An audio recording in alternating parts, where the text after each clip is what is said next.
Hey guys, Aaron Cybertron Zeng here, and today I'm back with another episode of Road to Rank where I climb the online Series 9 ladder and provide live commentary as I go. Today we're trying out a really fun team with 4 Pokemon that can boost their own stats. That's going to be Swords Dance Tapu Bulu, Nasty Plot Rotom-Wash, Nasty Plot Spectrier, and Dance Dragonite. This was a team built by a player called Ripcoder. We featured one of his teams previously in the year, so thank you to him for the team. Details are in the description below, as well as a link to his Twitter. And I, of course, wanted to feature this team because I saw the Lumberry Swords Dance Tapu Bulu, as well as the D-Dance Dragonite. I was like, these are just 2 Pokemon that are really cool. We haven't used Bulu at all, I think, in Series 9, and it's just a Pokemon that, you know, hasn't seen much consideration, but actually matches up pretty well into a lot of common meta Pokemon, like Regieleki and the Urshifu forms, for example. So the idea is obviously you use Clefairy and Incineroar as support, and you try to just, you know, get a boost up potentially with one of these Pokemon and sweep. Spectre is so strong that it doesn't even need a Nasty Plot boost. Like Clefairy, Spectre, Incineroar, Spectre can often just snowball games very, very quickly. And yeah, there's just a lot of fun components here. So, you know, you obviously want to play flexible, but there's so many Dynamax options in Dragonite, Rotom, Bulu, and Spectre, so it's really dependent on what your opponent's team is. But these 4 Pokemon all have really good coverage and synergy with each other. And so, yeah, like your opponent, you basically are putting on pressure every turn these Pokemon are out on the field, because if your opponent even just plays passively for 1 turn and you get a free boost up, it puts you in a really, really phenomenal position. So yeah, huge thanks to Ripcoder for the team, and huge thanks to you all as always for watching Road to Rank. If you enjoyed, please share your support by leaving a like on the video, and I'd really appreciate it. You may notice that, actually, I'm not sure you can tell, I am actually in a new place, and part of the reason I didn't upload the last 2 days was because I actually moved to a brand new apartment, and so obviously we are rounding out Series 9. I did take a couple breaks here and there throughout the last couple of weeks, just to decompress, take some time off, and also just been busy with some stuff outside of YouTube, obviously.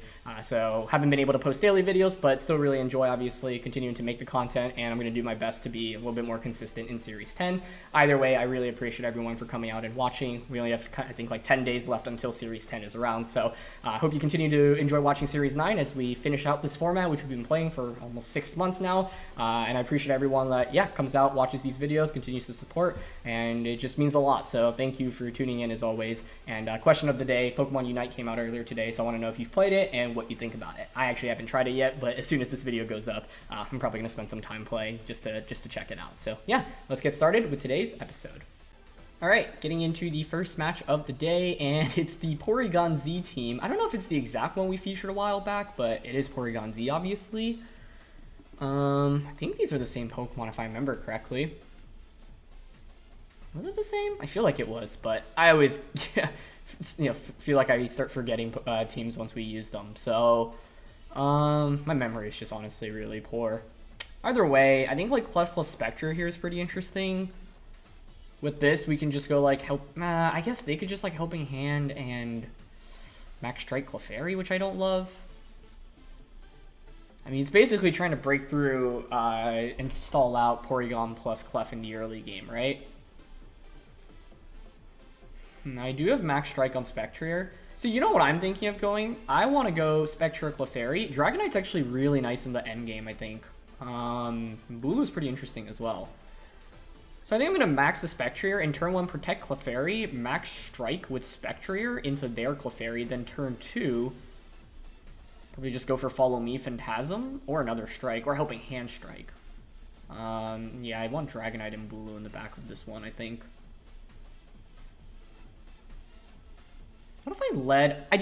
I don't think I can safely get set up in this game, because Porygon-Z one-shots practically everything. So because of that, I have to basically respond to Porygon-Z Dynamaxing immediately. If my opponent's team was a little bit more passive, we could just run away with setup, but if they lead Porygon-Z, there's no way we can get set up. And the good thing is, like, Spectre does have the potential to set up. And they actually go Porygon-Z Rillaboom. Okay, not the lead I was expecting. But that's definitely interesting. So, like, turn 1... if they go for Fake Out onto Clefairy, I could just go for, like, I mean, they could Fake Out Max Darkness, but that's actually not too much of an issue. I think the play I want to make is actually just Helping Hand Max Strike the Porygon. That does a lot of damage immediately. It negates their potential speed drop onto us. The worst case here is that they actually go, like, Grassy Glide, Max Darkness. Oh, this is perfect. Okay, that's probably a Clef switch in then. Okay, that works for me. Incineroar, sure. You can already see, by the way, like, they have Incineroar, they have Rillaboom, Dragonite, and is going to be really good against both of those in the late game. So I'm wondering if they were trying to bait, like, a Max Phantasm turn 1. But regardless of what Porygon-Z does turn 1, I would say this is a pretty good turn for us. The Helping Hand's really critical on this Clefairy because of the amount of Fake Out users in the format. So, yeah. I mean, I think one of the coolest things about this team is just the number of Dynamax options. Spectre is probably the most consistent, but Dragonite, Bulu, Rotom can all, very easily Dynamax, especially if you get a boost up. Okay, so they're going to Dynamax as well. We should survive a Life Orb Max Darkness on the Spectrier. And even if they go for a Hype Max Strike onto Clefairy and it one-shots us, it's actually totally fine, right? Because our Helping Hand Max Strike should put Porygon-Z in KO range. Then I just bring in the Dragonite. You can't even flinch me. I could even go for a Dragon Dance with it, which is pretty cool. So I feel decent about how the game has started, regardless of how this turn is going to play out. Because I think the worst case is them critting us. That could be scary. But either way, it's going to be Helping Hand Max Strike. Okay, really good damage there. Not enough for KO. I also could have gone for Helping Hand Max Darkness, but I rather would lower their speed because Porygon-Z is likely to Max Strike into us here on onto Clefairy. Yeah. If we survive this, we're in really good shape. But even if it faints, yeah, we're still fine. Okay, it does get the KO. But like I said, now this is pretty interesting. I can actually bring out Dragonite. And with Dragonite, I can just Dragon Dance immediately, right? They should be Life Orb here. Yep. So another Max Strike should KO the Porygon-Z, which also puts my opponent in a pretty interesting spot. Yeah, Max Guard the Porygon-Z and maybe switch the Incineroar out. That would make a lot of sense. But this is where Dragon Dance on Dragonite actually puts us in a really sweet position. Especially because they can't flinch us. Maybe go for a Parting Shot. But once Dragonite gets this Dragon Dance off, it's actually looking really solid. I guess the fear is if you withdraw the you protect Porygon. Yeah, okay. I mean, my opponent could pretty easily still protect the Porygon at Parting Shot and then bring in Clefairy. I guess that is probably my biggest concern right now. I'm still going to go for the Strike on a Porygon-Z because I think I have to cover for it, and I will go for the Dragon Dance here. So the big question is whether or not they actually brought Clefairy in the back. So they do go for the safe Max Guard. We could have probably just insta-won this game if I targeted the Incineroar this turn, but I don't mind not targeting it here. It's a question of whether or not they actually have that Clefairy and they go for the Parting Shot into it. Should be Parting Shot here, I would think. But I think I have to respect Porygon here. Yep, they're going to Parting Shot. I'm going to target the Spectre, actually. Okay. Yeah, so the big question now is, do you have Clefairy? If you don't have Clefairy and you don't have Redirection, the Porygon-Z is just going to faint to my Dragonite easily, right? Dragonite so far does really well until all three of the Pokemon my opponents reveal, so they need Clefairy right now, but it's actually going to be Regieleki. Now, with Regieleki, they can go for Electroweb. They can go for Electroweb. We have Extreme Speed here, but I'm not sure it's enough to actually pick up the KO on Porygon-Z. Let's see. Does this outspeed Porygon-Z? I actually don't know off the top of my head. 144. I think it's just under, but I could be wrong. Either way, if you're in my opponent's shoes, you're going to go for an Electroweb right now. So I'm wondering if +1 E-Speed knocks out Porygon from this range. I wouldn't think so. Who do I have in the back? Tapu Bulu. So we want to KO Porygon-Z here. Okay, so I'm actually just going to Max Quake it and go for the dual Wing Beat onto it. They could also miss Electroweb. That would be good. Okay, it is going to connect on both. It actually might make a difference whether or not they're modest or timid Porygon-Z. Most Porygon-Zs, I think, are timid. Nice. Dragonite outspeeds. Okay, that actually just wins us the game then. Beautiful. We actually get a crit there as well. Nice. Okay, I wasn't sure if Dragonite was going to outspeed there because we're not max speed. I know the base speeds are pretty close, but I don't remember off the top of my head. But either way, we obviously did end up outspeeding here, and we're just going to pick up a double KO. That should secure us the game. Because in the end, like, Dragonite was actually a really good late game sweeper into my opponent's entire team once you stall out Dynamax, right? And we were able to pivot it in to get Dragon Dance safely. So the only turn I would have maybe played differently was the turn Porygon-Z max guarded. Like, it was such an obvious max guard. That being said, let's say I get greedy, don't target it, expecting a max guard, I double up onto Incineroar, and then Porygon-Z actually one-shots one of my Pokemon. That's really bad for us, right? Especially because that would be on its second turn of Dynamax, not its third turn of Dynamax, meaning it gets another attack after that. So I think that was just a position where I'm fine playing safe just because it's better to play safe there. We could really throw the game despite having a pretty good turn one if we get too greedy on that second turn. Now, I guess the question is if they had the Clefairy in the back, how would this endgame have looked? I'm not entirely sure. Because then I'd probably have to Phantasm dual... Phantasm, Clef, dual Wing Beat into Porygon. They'd probably follow me. We probably KO Clefairy. They get a KO onto us. It's 2v3. They have Regieleki. We do have Rillaboom, but with their Incineroar, I actually think it favors them more. So, yeah, I think if they had actually brought Clefairy over Regieleki, this could have played out pretty poorly for us in retrospect. The game's still not over, by the way, but we should be in a really commanding position. I think we just switch the Spectre out here and just go for a dual Wing Beat here onto the Rillaboom. The beauty of Inner Focus here is awesome. They can't flinch the Dragonite at all.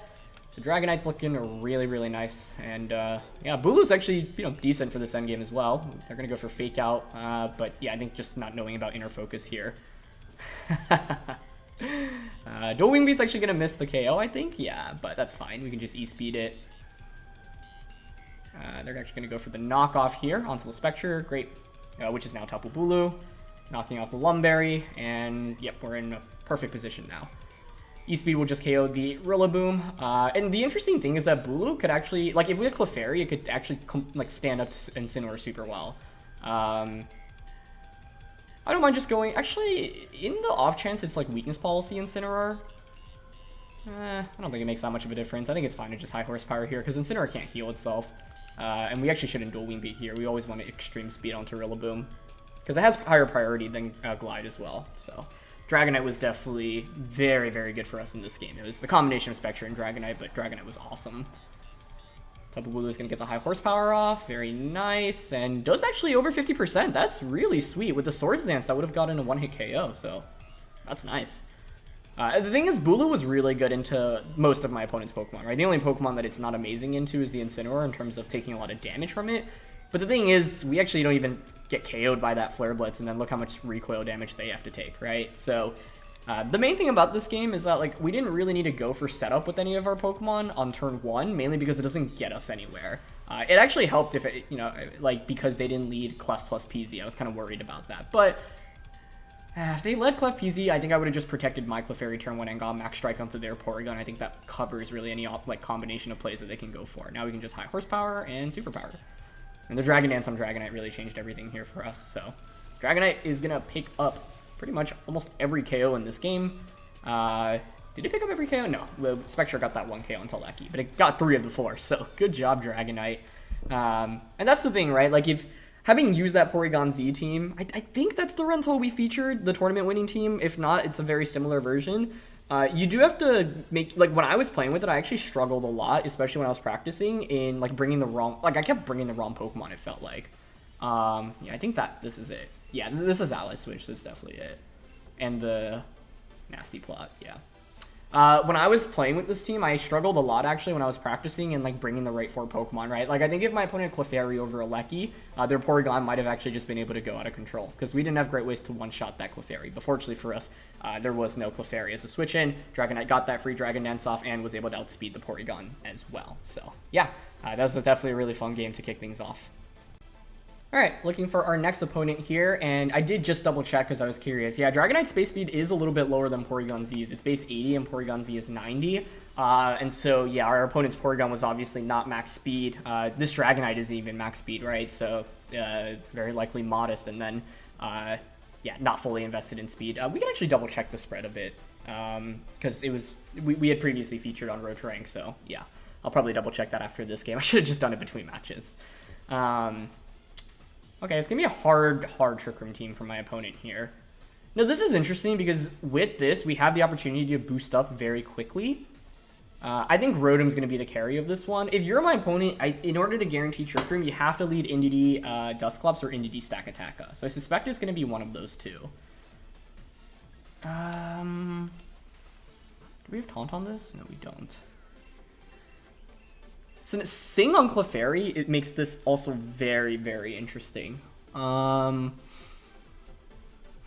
think the best approach is probably to just get set up with Rotom. We can even get it set up with 2 different Pokemon at once. If they lead Dusclops Indeedee, I could just boost up with 2 Pokemon immediately. But then the thing is, I think Clefairy is too important to not bring, especially because it does have pressure with Sing. So I think I like Rotom, Clefairy the most here. Rotom's threatened by those physical attackers primarily, so I think we bring Incineroar here for Intimidate. And then Bulu as the last one's actually really interesting. I don't know, like I'd really want to bring Spectrier is like amazing offensively here. It's just so frail. So I'm gonna go Tapu Bulu in this one. It also obviously helps out against Primarina and has a super effective high horsepower into Stakataka and the Marowak. But I think most of this game is most of the game is gonna hinge off Incineroar plus Clefairy. So yeah, Sing is a really interesting move choice on Clefairy. I mean, you typically see like Dazzling Gleam / Moonblast, Follow Me, Helping Hand Protect. But I really like Sing personally because it often turns matchups that are very difficult and can completely swing them around, right? So in this game, for example, it's like, okay, we don't necessarily need to hit it, but if we hit it early on, it puts us in a phenomenal position, right? So I think here, turn 1, I'm just going to go for the Nasty Plot and the Sing.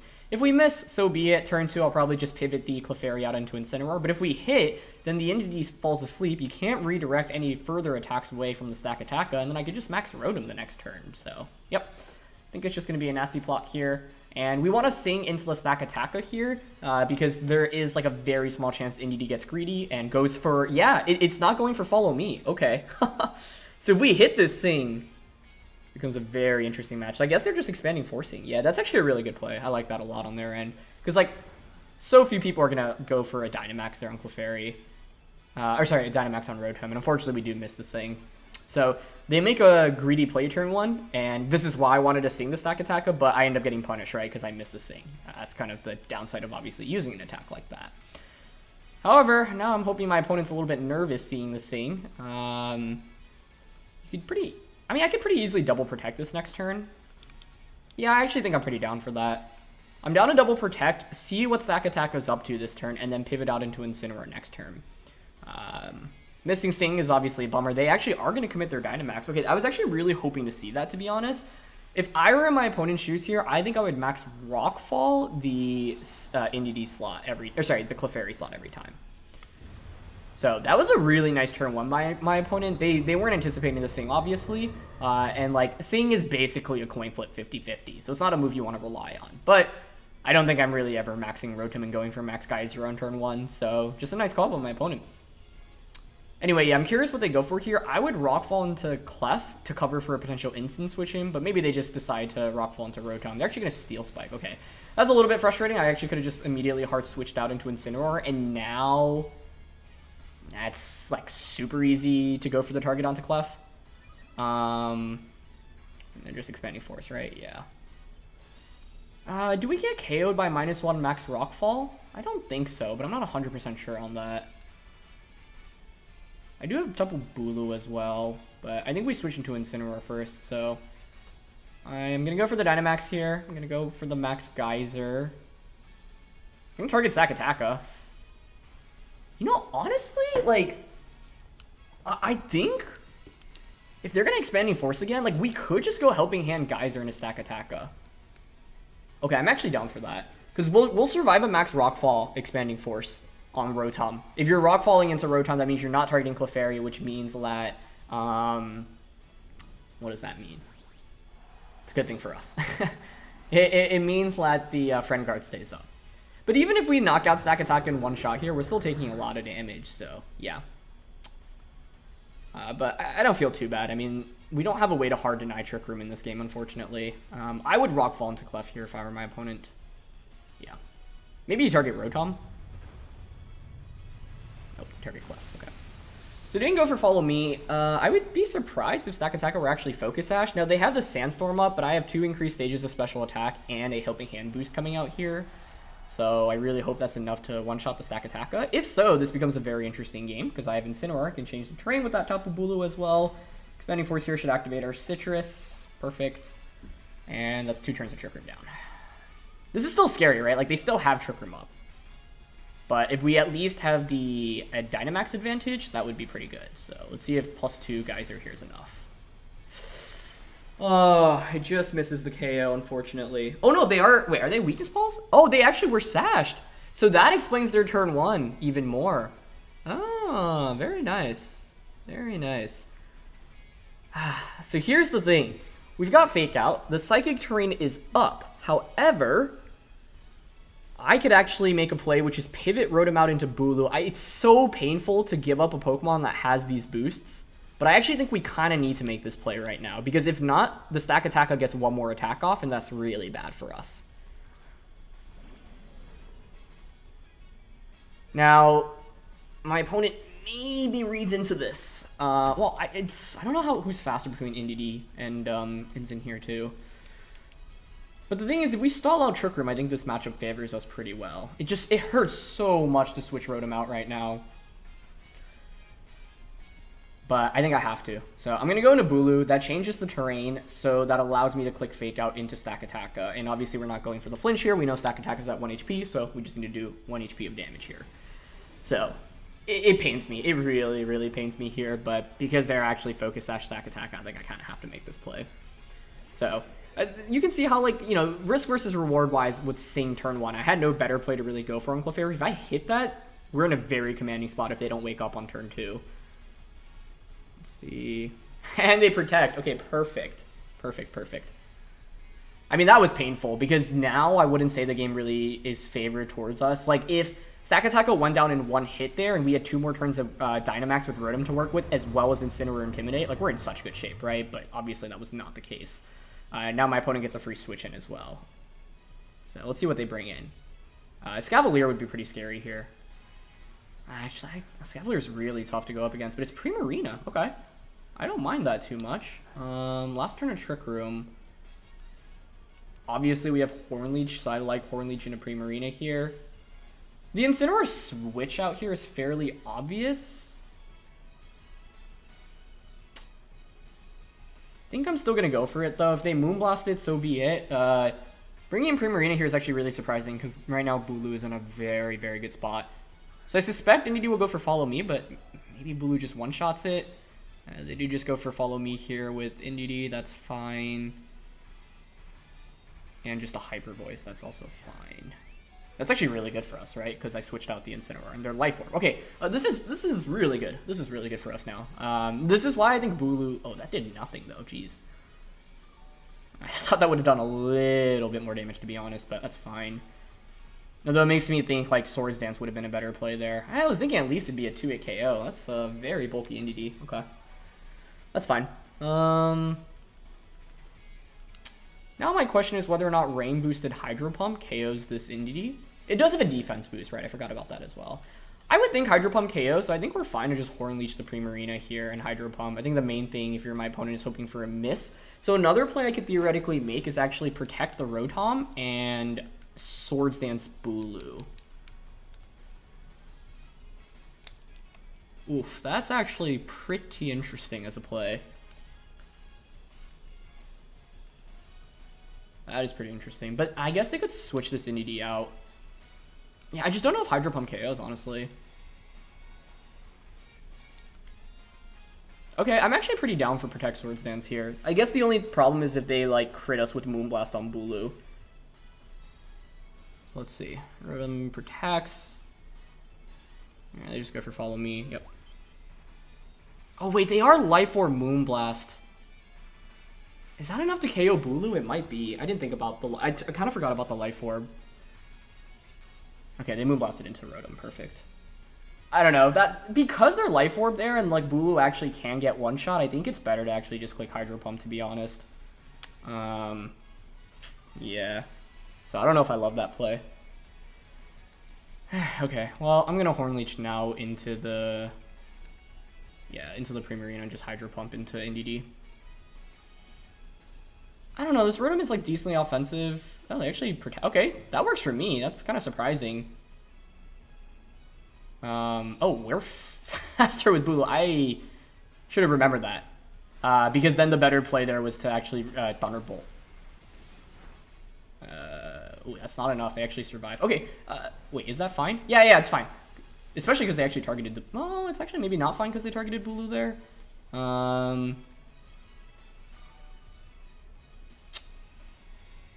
Okay, yeah. Bulu being faster makes it interesting, but I think because we have Fake Out on Incin in the back... I haven't even revealed Protect on Bulu yet, so I think I'm down to just Protect here, and then T-Bolt into... Oh, Indeedee could Protect in this position, right? If I'm my opponent, I'm going Follow Me and Moonblasting into Bulu. So I want to Protect. Primarina just protected, so I like T-Bolting into it. I think Fake Out from Incineroar should KO Indeedee at this range. Okay, they go for Follow Me. So Indeedee's out of the way, which is perfect, because now we hard win against the Primarina with Bulu. Bulu is actually really good in the late game, just in general, against my opponent's team. But yeah, I kind of messed up the speed orders there.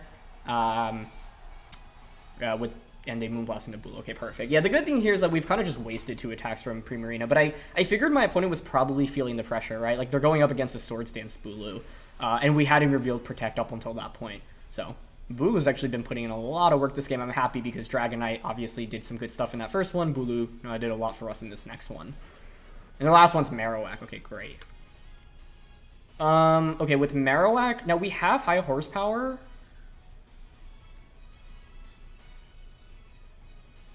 This game's still not over, actually.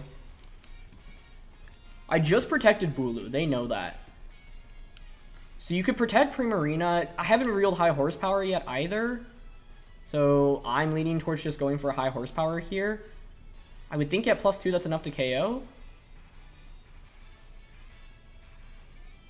This is actually still really scary.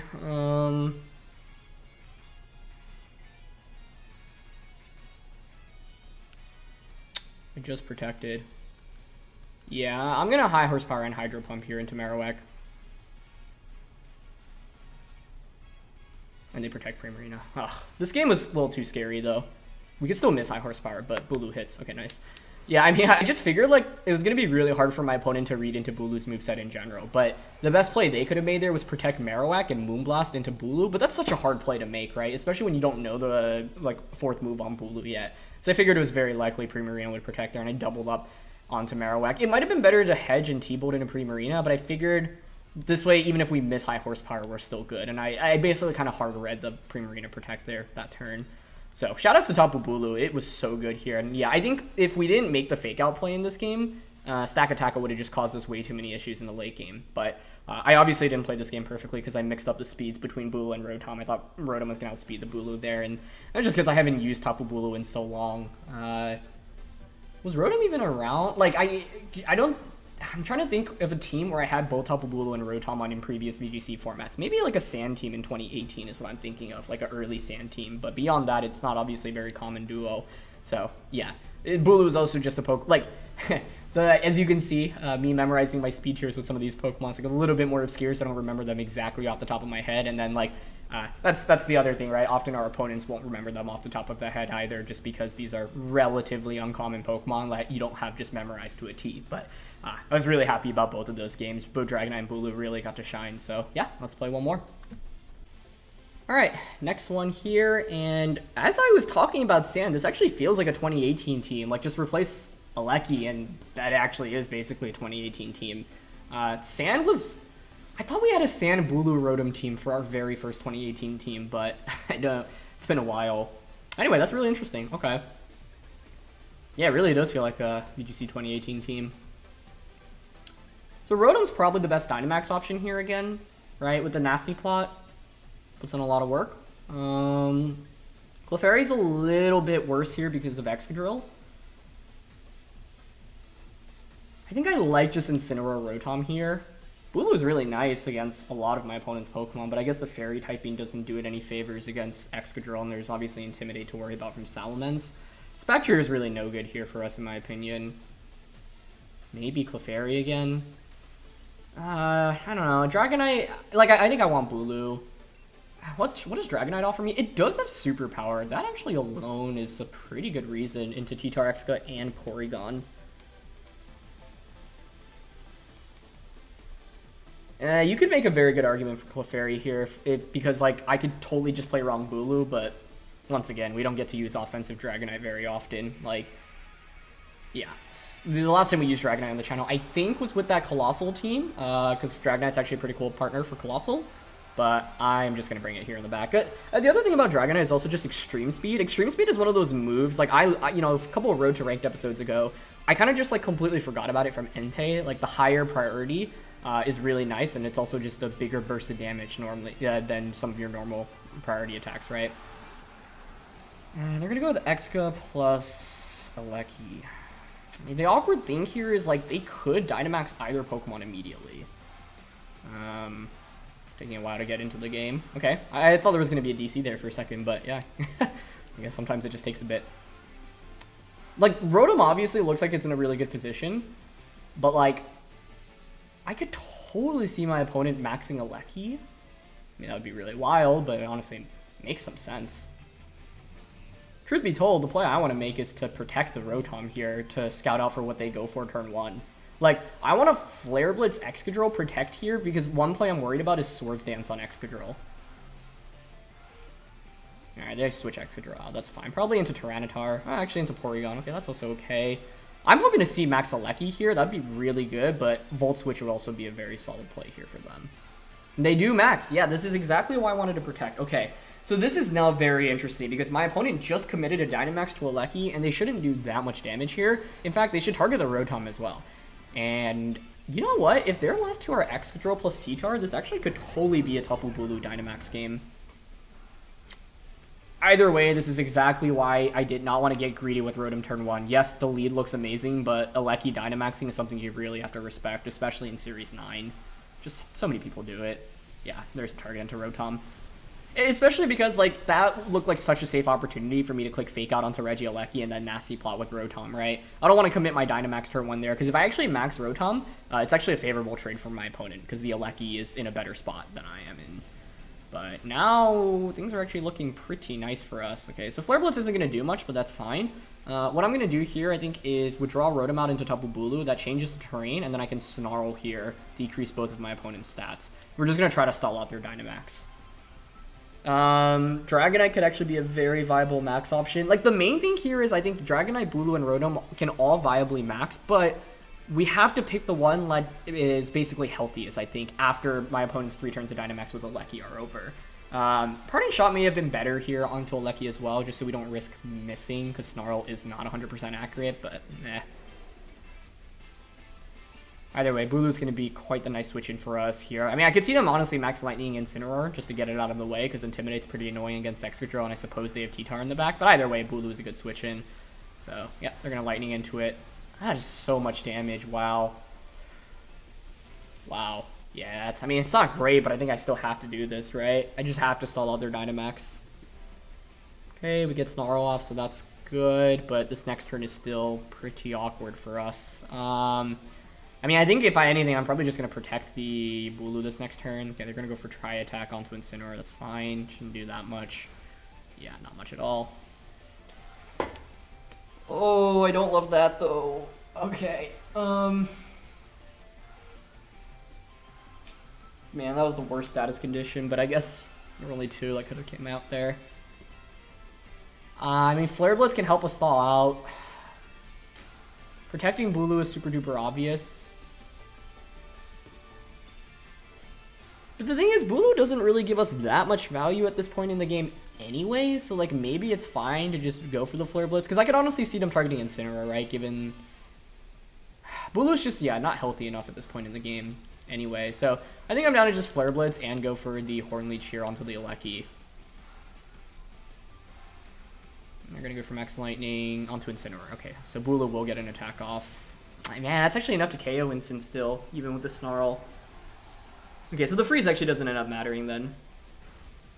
We do get Horn Leech. It's a significant amount of health that we're recovering here, so that's not bad.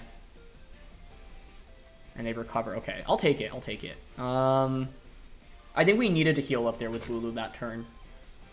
But losing Incineroar like that didn't feel great. I just had no switch in at that point in the match, which obviously doesn't feel amazing, but... See, I've got Dragonite. Dragonite can come in and Superpower. Has Dragon Dance. They're at -1 with both. I can Extreme Speed with this thing, actually, into Regieleki. I don't know if it KOs, but Regieleki is not very defensive. But here's the problem. If they have T-Tar Excadrill in the back, well, I guess Rotom then should actually be in a pretty good spot. I don't know if Extreme Speed KOs here, but this is pretty offensive Dragonite. Leki's not exactly the bulkiest. So I think I'm going to E-Speed and actually go for a Swords Dance in this position. If we get the KO and get the Swords Dance off, we're actually in really good shape, because then at that point we can just Dynamax the Tapu Bulu to close out the game. But in the end, I'm actually... Oh, I guess if I had Clefairy, I could use it as a follow-me user, but I like having more offensive options in this game, because, like, Incineroar, Rotom-Bulu felt like must-brings here, and then Dragonite's actually pretty good for us right now, especially into T-Tar, Exca, and Porygon too, right? Because I can superpower all of those, but... Yeah, you can just see how strong Dynamax Regieleki is, right? Like, it hit over 50% to a Tapu Bulu on a switch-in, knocked out the... they're actually going to Protect. Okay, Protect is fine, because I get a free Swords Dance off here, so I don't mind that too much. It's probably going to be an Ice Beam, but free Swords Dance is great for us, I would say. Now they know I have Extreme Speed, but I think I still go for it. As long as we don't get frozen by an Ice Beam. Oh, they actually try attack. That might mean they don't even have Ice Beam, which would be really good for us. Okay, no status condition. Great. I will just Extreme Speed here. I could Swords Dance again.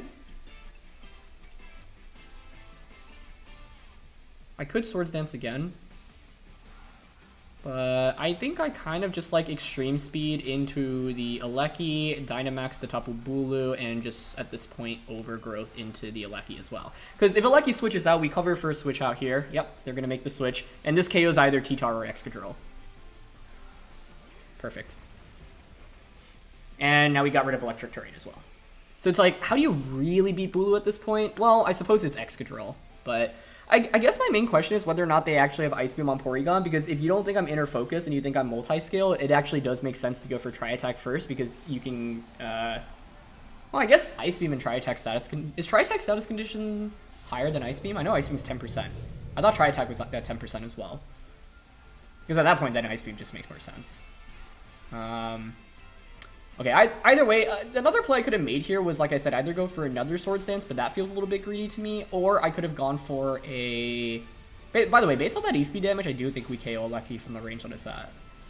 Because T-Tar is significantly bulkier than Eleki and resists it. But I could be wrong. It might be a roll.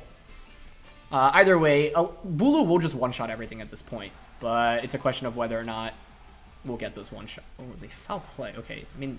Yeah, it's not really that much of a threat right now. Okay. So this is why conserving Incineroar could have been valuable for us, though. Like, I actually think it would have been better to just switch the Incineroar out the turn we got Max Lightning and sacrifice Rotom. Because if I had even an Intimidate right now, this would change the game. And I guess that's where the freeze factors into things. If we weren't frozen there, I think I would definitely sacrifice the Rotom. But the freeze there made me a little bit less confident, because if I have to Flare Blitz to thaw out, right? To guarantee that I thaw out. And...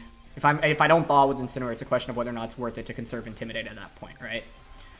So, let's see. Dragonite, Bulu, Rotom. We should be able to survive an Iron Head here, so I'm actually just going to go for an Extreme Speed onto the Excadrill and a Max Overgrowth onto it as well.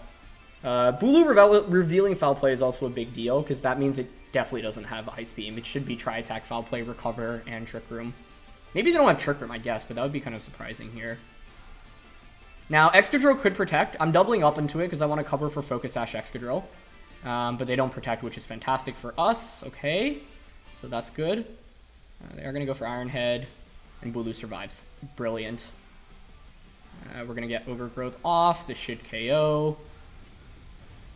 And if Foul Play might KO us here, though, so this is still very winnable for my opponent, which is scary. I could have...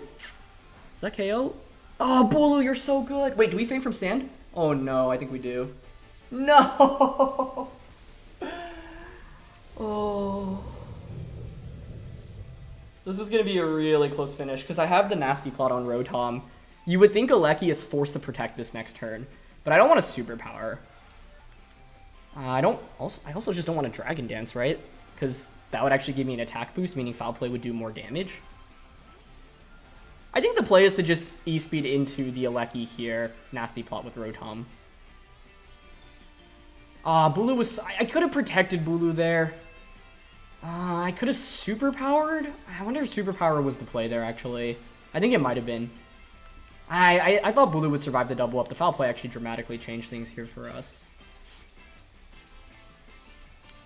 I don't know. It's close on Aleki. Like, Aleki's not bulky at all, but maybe if it has any investment, it can survive. But yeah, I think I'm just going to go for the extreme speed and the nasty plot here. So let's see if they protect Aleki. Okay, they do go for protect. That's fine. Maybe Dragon Dance is worth it there.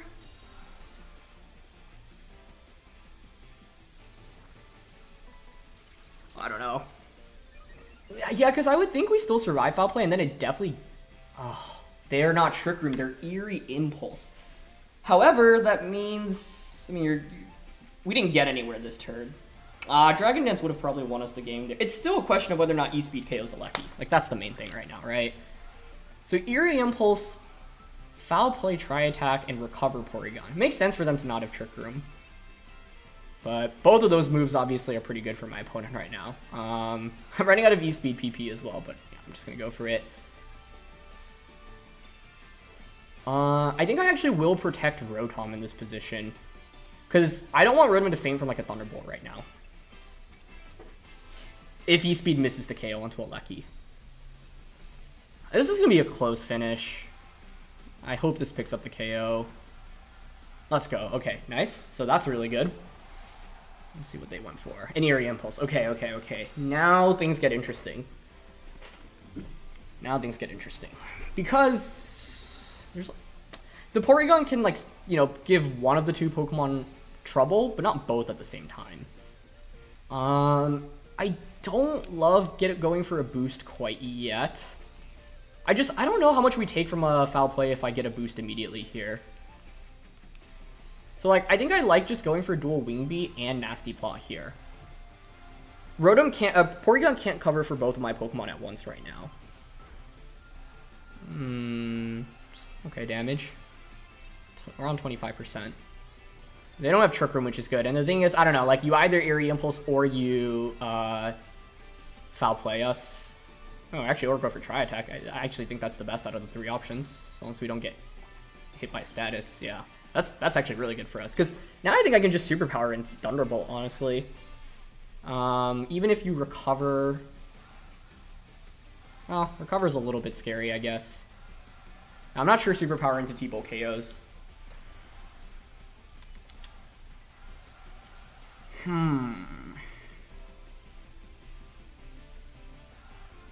Even if it doesn't, though, it's just so difficult for Porygon to win this.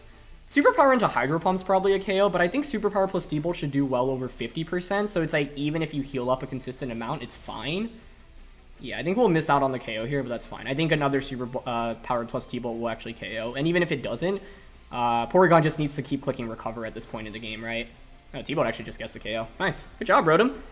Once again, you can't miss Will-O-Wisp if you're not running it, so I'd rather just run Nasty Plot in this format instead.